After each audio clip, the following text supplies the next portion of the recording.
કેમ છો બધા? ચૂંટણીનો થાક ઉતરી ગયો? લાગ્યો તો થાક? આટલો ભવ્ય બીજે મળે પછી શેનો થાક લાગે?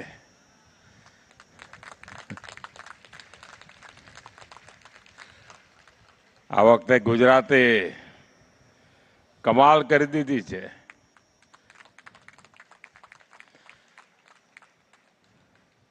વિધાનસભામાં જે થયું એના રેકોર્ડ તોડી નાખ્યા અને વિધાનસભામાં તો 50 વર્ષના રેકોર્ડ તોડ્યા હતા. સભામાં જે થયું એના રેકોર્ડ તોડી નાખ્યા અને વિધાનસભામાં તો 50 વર્ષના રેકોર્ડ તોડ્યા હતા.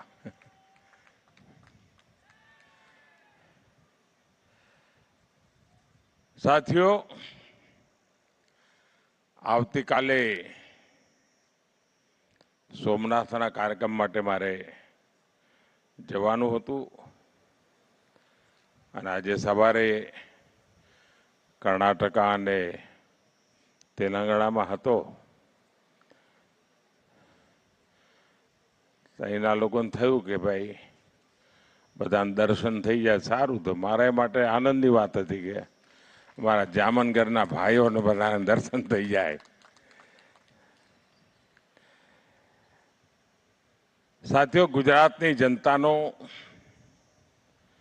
ભારતીય જનતા પાર્ટી માટે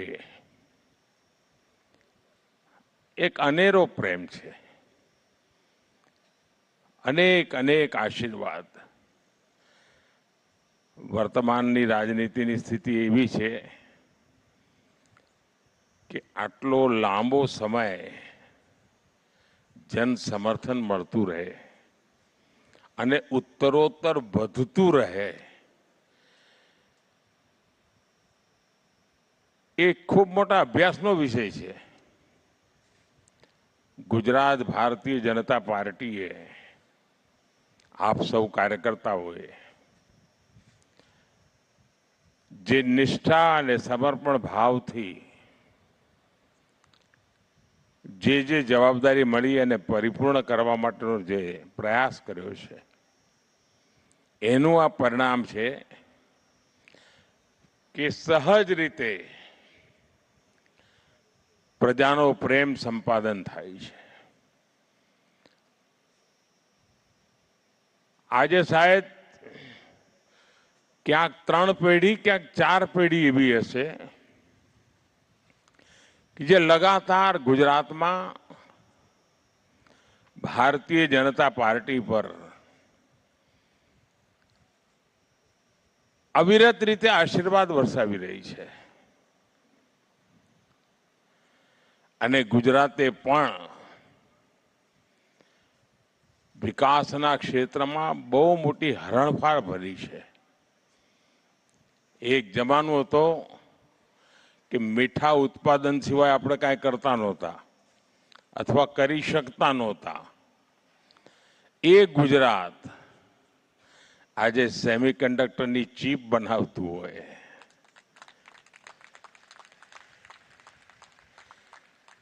એ ગુજરાત આજે મેટ્રોના કોચીજ બનાવતું હોય, એ ગુજરાત જે આધુનિક રેલવેના એન્જિન બનાવતું હોય,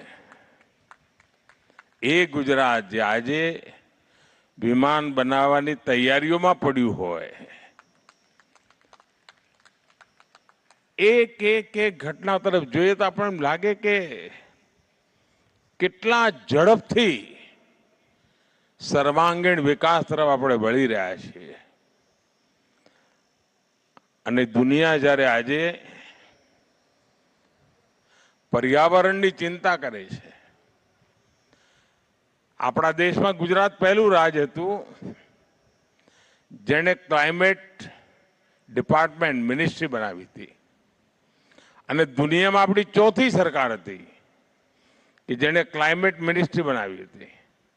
અને ત્યારે કોઈને કલ્પના પણ નહોતી કે આટલી મોટી સૌર ઉર્જા, સૂર્ય શક્તિ, રિન્યુએબલ એનર્જી એનું ગુજરાત મોટું કેપિટલ બની જશે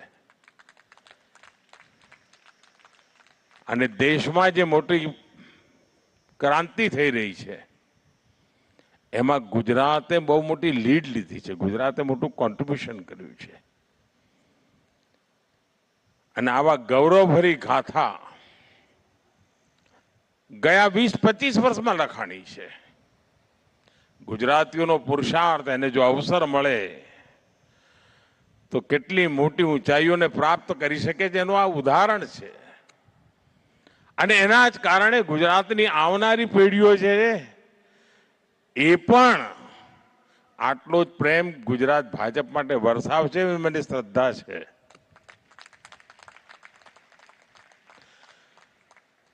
સાથીઓ, તમે હમણાં ચૂંટણીઓનો જંગ જીતેલો છે એટલે મને ખબર છે કે તમારે શું સાંભળવું છે.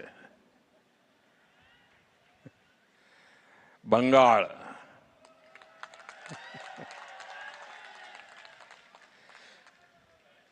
સાથીઓ, ચૂંટણીઓ તો કેટલીય લડ્યા અને કેટલીય ચૂંટણીઓ જીત્યા. જય પરાજય તો ચાલ્યા કરતો હોય, પણ પહેલી વાર હું જોયું છે કે બંગાળની ચૂંટણીઓ સમગ્ર દેશમાં જાણે,